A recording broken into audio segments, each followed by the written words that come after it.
Stewarding department. 2. Cleaning science and stewarding is a very vital part of any F&B operation.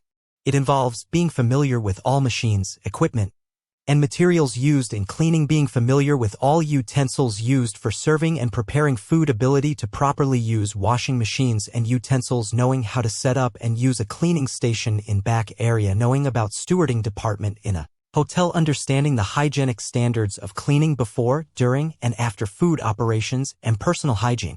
Knowledge of cleaning definitions, using the most efficient techniques to clean and organize all dining and kitchen areas, the knowledge of different kinds of waste and recycling concept.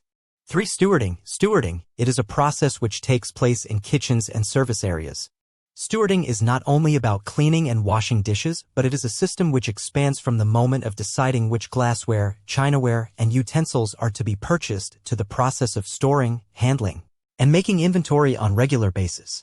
Stewarding department is responsible for the cleanliness and hygiene of the establishment. It is also responsible to meet government standards in the kitchen operation. The stewarding also involves the storage and handling of food supplies.